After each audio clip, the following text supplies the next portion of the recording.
যদি দেখুন এই মকর লগ্নের ক্ষেত্রে ধরলাম যে শুক্র হয়তো মিনে আছে, তাহলে কি দাঁড়ালো? তৃতীয় স্থানে শুক্র, অর্থাৎ যে শনির দশাতে কোনো যোগাযোগ ঘটছিল না, চাকরি হয়তো চলে গেল, শুক্রের দশাতে কোনো না কোনো বন্ধুর সাহায্য নিয়ে বা কোনো না কোনো আত্মীয় সাহায্য নিয়ে সে বিদেশের মাটিতে ভালো চাকরি পেয়ে গেল।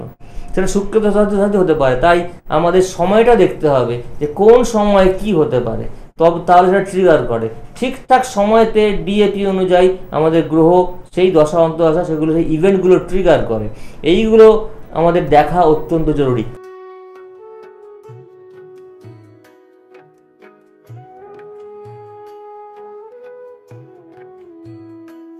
প্রতিদিন এই সময় তো দেখা হয়, কখনো রেকর্ডেড কখনো লাইভ।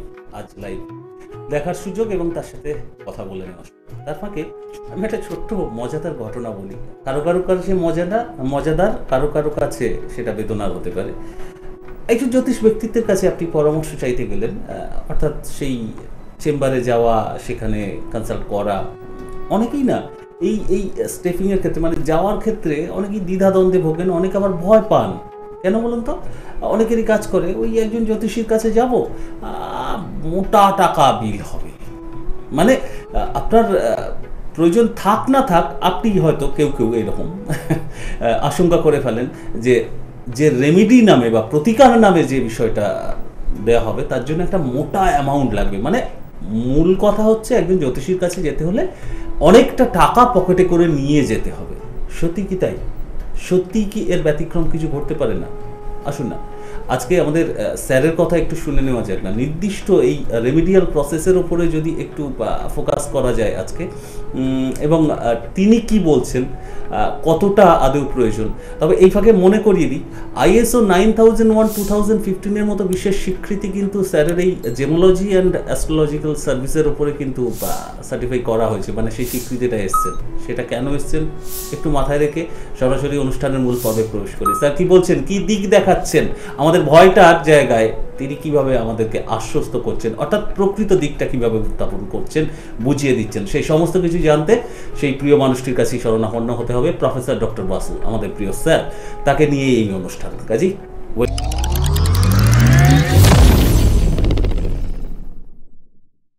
ওয়েলকাম তাকে। নমস্কার স্যার। Thank you. জ্যোতিষীদের আসল উদ্দেশ্য হওয়া উচিত একজনকে গাইড করা, অর্থাৎ ভালো বা খারাপ বা এই সময়টা ভালো এই সময়টা খারাপ এই সমস্তগুলো মেনশন করে দেওয়া উচিত এবং তাকে সেভাবে প্ল্যানিং করতে বলা উচিত জীবনে। তাকে এই নয় যে তোমার এই জিনিসটা খারাপ আছে মানে তুমি এই রেমেডি না নিলে তোমার খুব খারাপ সর্বনাশ হয়ে যাবে, এটা নয়। কারণ সব খারাপের কে ভালো করা যায় না। যদি আমরা প্ল্যানিংটা ঠিক করতে পারি নিজের জীবনে, তাহলে কিন্তু সেই সময়টা আমরা অনেকটা ওভারকাম করতে পারি, সেভাবে চলতে পারি। তো আজকে আমি বলবো জ্যোতিষশাস্ত্রের এই জায়গাটা খুব ইম্পর্টেন্ট, কারণ একজনকে কোনো জ্যোতিষ যদি ঠিকঠাক গাইড করতে চান তাহলে তার চার্ট অনুযায়ী তার প্রতিকারের কথাটা পরে, আগে তার চার্টগুলো ঠিকঠাক, চারটা নয় চার্টগুলো আপনারা জানেন আমি মিনিমাম 16 থেকে 20টা বর্গ ছক বা ডিভিশনাল চার্ট দেখে বিচার করি, এবং life time prediction and life time remedy. Life time remedy মানে যেটা পার্মানেন্ট হয়ে যায়, একজন জাতক জন্মের পর যা রেমেডি দরকার সেটাই ঠিক হয়ে যায় সারা জীবনের জন্য, দশা অন্তর্দশাতে রেমেডি চেঞ্জ করার জন্যে নয়।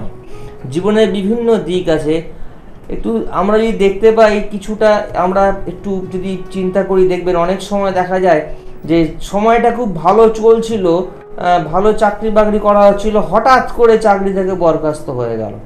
সেই সময় যে লাইফস্টাইল মেনটেন করছিলেন একজন, তার কিন্তু সেই মেনটেন করতে গিয়ে দেখছেন যে এত খরচ তার পরের মাসটা কিভাবে চলবে, কারণ হঠাৎ করে চাকরিটা তার চলে গেল। তারপরেতে তার ক্ষেত্রে হলো হয়তো সেটা যে কোনো একজন কোনো স্টুডেন্টের ক্ষেত্রে হতে পারে বা কোনো যুবকের ক্ষেত্রেও হতে পারে, যে চাকরিটা দেখা যাচ্ছে আর টিকবে না বোধহয়। তারপরে দেখুন হঠাৎ করে কোনো একটা সময়তে সে চাকরি পেল, এবং সেটা যদি দেখা গেল তার দেশের মাটিতে যেখানে বরখাস্ত হয়েছেন বারবার তিনি মানে পারেননি বা সেইভাবে নিজেকে প্রমাণ করতে পারছেন না দেশের মাটিতে, সেইখানে হয়তো বিদেশের মাটিতে তিনি যাওয়ার সুযোগ পেলেন এবং তার স্কিল লেভেলটা একই জায়গায় থেকে সুযোগটা বিদেশে আলটিমেটলি তাকে এনে দিল, এবং সেই জায়গাতে সে যখন গ্রহণ করলো, অ্যাকসেপ্ট করলো সে অফারটা, সেইখানে সে তার সুখী পরিবার নিয়ে জীবন অতিবাহিত করতে লাগলো। এই হচ্ছে আমাদের জীবন, বুঝতে পেরেছেন? কখনো সুখ কখনো দুঃখ। আর এই জায়গাটা পরিষ্কার জলের মতন বোঝা যায় যদি আমরা জ্যোতিষশাস্ত্রকে ঠিকঠাকভাবে শাস্ত্র মতে বিজ্ঞান ভিত্তিক দৃষ্টিভঙ্গি নিয়ে, বিজ্ঞানের দৃষ্টিভঙ্গি নিয়ে আলোচনা করতে পারি। আমি একটা এক্সাম্পল দিয়ে শুরু করছি।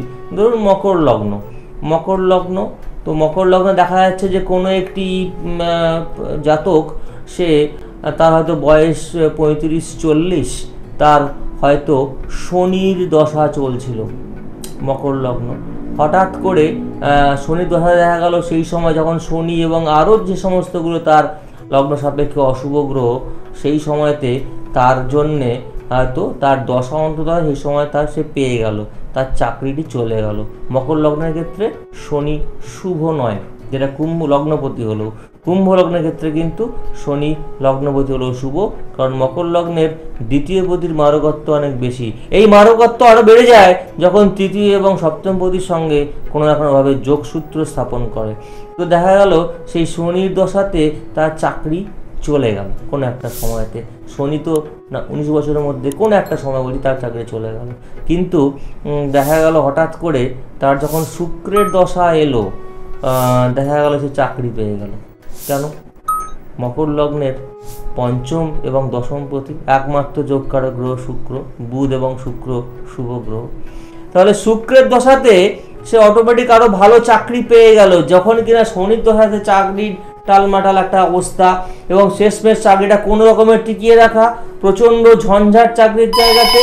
তার যে বস আছে বা তার উপরে যে আছে তাকে সে ভালো করে রিপোর্ট করলেও তিনি স্যাটিসফাইড নন, এই সমস্ত ঝামেলা চলতে আরম্ভ করলো। তাহলে কি সঙ্গে সঙ্গে তাকে আমি শনির প্রতিকার দিয়ে দেবো লগ্নপতি হিসাবে? যখন একটা নীলা পরিয়ে দেওয়া যাবে তখন কিন্তু ওই নিজের পায়ে নিজে কুঠারাঘাত হয়ে যাবে। তা নয়, দেখতে হবে তার চার্টটা কমপ্লিট স্টাডি করার পরে। অর্থাৎ একজন জাতকের লগ্ন সাপেক্ষে শুভ এবং অশুভ গ্রহ জানা উচিত, এবং অশুভ গ্রহ যদি স্বক্ষেত্রে বা তুঙ্গ স্থানে ভালো থাকে তাহলে সেইভাবে ভালো ফল দেবে, এবং তার সেই গ্রহের যদি দশা অন্তদশা পাওয়া যায় তাহলে সেই সময় সেইভাবে তার ভালো ফল দেবে। এটা কিন্তু বিচার করতে হবে। দেখুন এই কেউ আছেন, একটু হোল্ড করুন। যদি দেখুন এই মকর লগ্নের ক্ষেত্রে ধরলাম যে শুক্র হয়তো মিনে আছে, তাহলে কি দাঁড়ালো? তৃতীয় স্থানে শুক্র, অর্থাৎ যে শনির দশাতে কোনো যোগাযোগ ঘটছিল না, চাকরি হয়তো চলে গেল, শুক্রের দশাতে কোনো না কোনো বন্ধুর সাহায্য নিয়ে বা কোনো না কোনো আত্মীয় সাহায্য নিয়ে সে বিদেশের মাটিতে ভালো চাকরি পেয়ে গেল।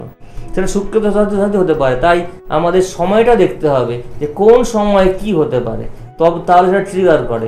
ঠিকঠাক সময়তে ডিএপি অনুযায়ী আমাদের গ্রহ সেই দশা অন্তদশা সেগুলো সেই ইভেন্টগুলো ট্রিগার করে।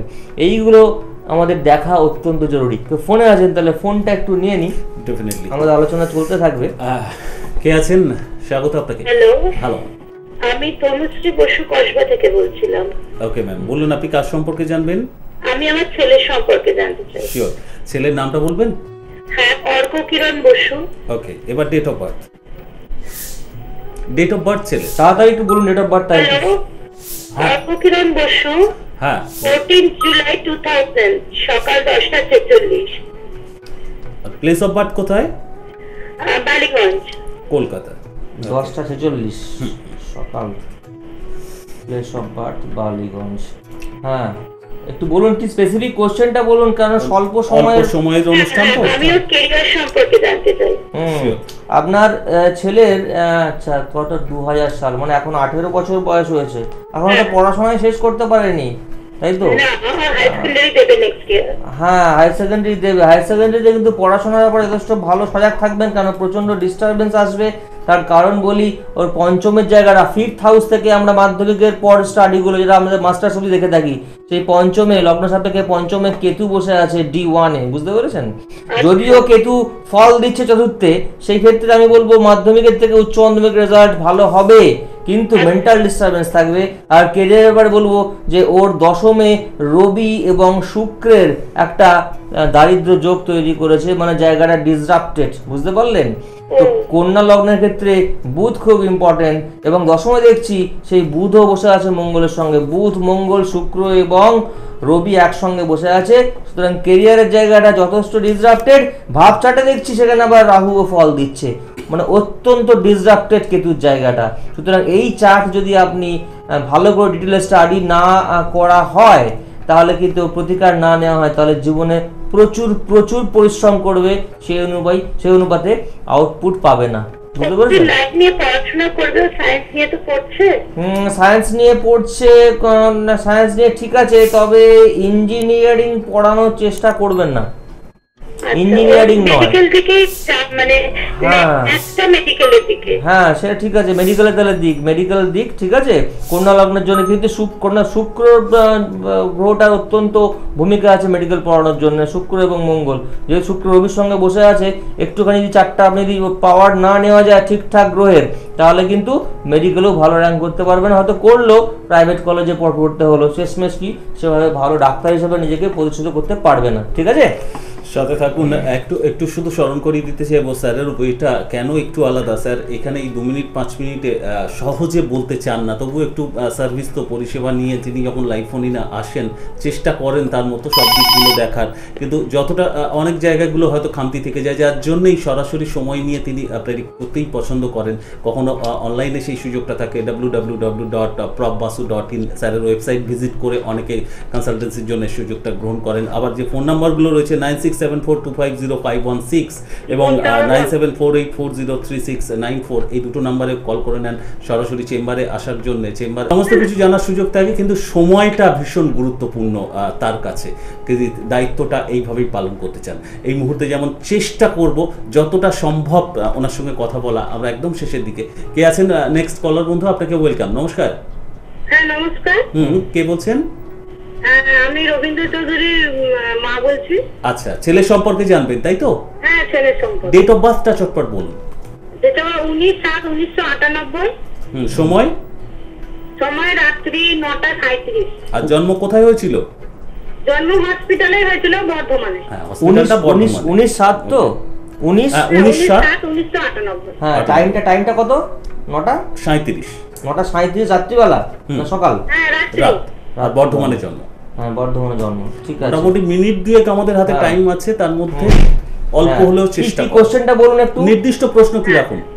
কোশ্চেনটা হচ্ছে, আমার ছেলে 2017 সালে মানে এইচএস পাস করেছে, এবারে ইঞ্জিনিয়ার লাইনে দেওয়ার চেষ্টা আছে, ওটাতে গেলে কি ভালো হবে? ইঞ্জিনিয়ারিং লাইনে দিতে গেলে আমি বলবো যে হ্যাঁ, আপনার ছেলের মিন লগ্ন, হ্যাঁ মিন লগ্নের জন্য বলবো ইঞ্জিনিয়ারিং যদি দেন তাহলে খারাপ হবে না। ঠিক আছে, ভালো করে পড়াশোনা করে ইঞ্জিনিয়ারিং চান্স পেয়ে যাবো, ও চান্স পেয়ে যাবে, বুঝতে পেরেছেন? হ্যাঁ, কি সাবজেক্ট নিয়ে পড়লে ভালো হয়? ইঞ্জিনিয়ারিং এ ও ইলেকট্রিক্যাল ইঞ্জিনিয়ারিং এ পড়তে বলবেন, ব্যর্থতার পিছনে তার ইলেকট্রিক্যাল ইঞ্জিনিয়ারিং এ পড়তে বলবেন, খুব ভালো হবে ওর ক্ষেত্রে। আচ্ছা, আজকে সময় বেশি নেই, একদম শেষ প্রান্তে চলে এসেছি স্যার। যে রেমেডির কথাটা দিয়ে শুরু করেছিলাম, আপনি তো সর্বক্ষেত্রে রেমেডি বলেন না, একদমই তাই। যদি দেখা যায় যে লগ্ন সাপেক্ষে অশুভ গ্রহটা সঙ্গে সঙ্গে শুভ তো হয় না, কোনোদিনও শুভ হবে না।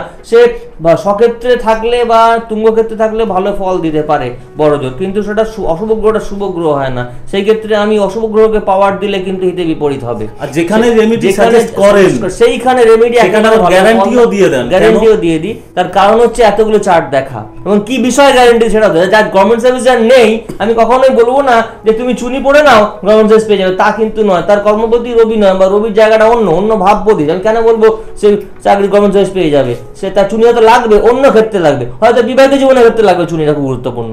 সেই ক্ষেত্রে সেই জায়গাতে গ্যারান্টি দেওয়া যায় ঠিকঠাক চার্ট যদি স্টাডি করা যায়। আর যে সমস্ত গ্রহের পাওয়ার দেওয়া যায় না, সেই ক্ষেত্রে আমরা অশুভ গ্রহের ক্ষেত্রে অশুভত্বটাকে আমরা কমাতে পারি রেড বুক রেমেডি দিয়ে। তো এইভাবেই কমপ্লিট প্রতিকার দিতে গেলে সেটা এই নয় যে তার মূল্যটা প্রচুর বেশি বেড়ে যাবে। আমি বারবার বলি কম স্টোন নিয়ে কাজ হয়, কম স্টোন ঠিকঠাকভাবে তার রতি এবং তার কোয়ালিটি ঠিকঠাকভাবে নিলে তবে সেটা কাজ করে। ডেফিনেটলি সেটাই একজন প্রকৃত জ্যোতিষ ব্যক্তিত্বের কাজ হওয়া উচিত, এবং সেই কাজটি বোধহয় স্যার করেন, সেটা যারা মিট করেছেন তারা আরও ভালো বলতে পারবেন। কিন্তু এই মুহূর্তে সময় বলে দিয়েছে থামতে হবে। সৃষ্টি টিভি বা সৃষ্টি প্লাসের নিয়মিত এই সময়, আর রাতের সময় বা দুপুরের সময়, রবিবার দুটোর সময় এরকম তো থাকেই। ইউটিউবে গিয়ে মিস করে গেলে দেখে নিতে পারেন সমস্ত এপিসোড, স্যারের ওয়েবসাইট ভিজিট করে দেখে নিতে পারেন। ওয়েগুলো আপনাদের সামনে আছে, কিভাবে অ্যাকসেপ্ট করবেন সেটা এবারে আপনাদের ভাবতে হবে। কিন্তু আমরা আর ভাবাভাবি কোনো জায়গা নেই, সময় শেষ। কাজেই আজকের মতো বিদায়, নমস্কার।